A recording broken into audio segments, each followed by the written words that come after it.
Hello and welcome to Source Code. My name is Owen and today is the first episode of Motivational Monday.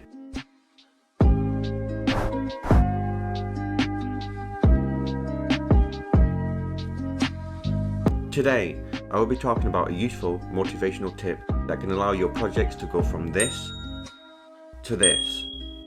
But first, if you like these kind of videos, please give it a like so I know this content is good. Hit the subscribe button if you're new, it really does help me out. Now if you don't know, I've been working on a video game for the past year and a half, and motivation is something I struggle with on a constant basis. It isn't easy and it's all about switching it up and finding cool new ways to stay motivated on a project. And this is what this video series is about. It's about me sharing what keeps me motivated in hopes that it may help some of you watching. This tip can be used whenever you hit a brick wall and start to doubt your project, and that is documenting your work. Now this for sure may seem like an obvious tip, but it's something that a lot of people can sometimes overlook, and even I was a victim to this. A couple of weeks ago, it was my birthday, so I decided to open a build of the story of Oscar that would have been worked on this time last year. I found out that a lot of things that I thought existed back then didn't, and the amount of progress that has been made since then was double what I remembered. Now before I go showing some examples of my video game, I want to stress that this tip differs on a case-by-case basis. For instance, if you are only working on a project a few hours a week, comparing your project in a few months' time may not have as much progress as if you spend those 2-3 hours every day, 7 days a week.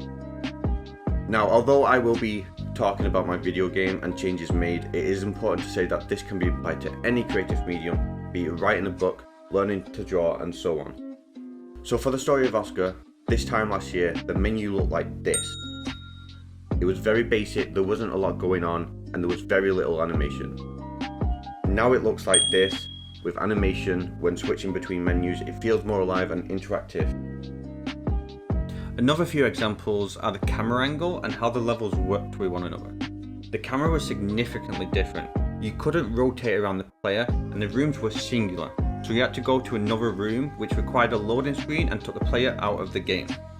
Now all the rooms are within one scene, it reduces loading screens and provides more options to play on how they approach getting to the end. And finally, the aesthetic is completely different due to post-processing. Before, it was more dark with bright colours and there was no sense of colour palette in mind. Now it has that bleak style with hints of bright red inspired by games like Inside. This goes to show that sometimes things can be a blur and we lose track of how much progression is truly made. But yeah, that's all I wanted to say in this video. I wanted to keep it short and straight to the point and share my experience. I hope this is valuable to you, as I do believe this is something that we often overlook. And if you have any cool ways of motivating yourself, let me know in the comments, I'd love to read them. And if you are interested in my video game, The Story of Oscar, or just want support on your project, I have a Discord. We also do game giveaways, link will be in the description. And as always, thank you for watching and enjoy the rest of your day.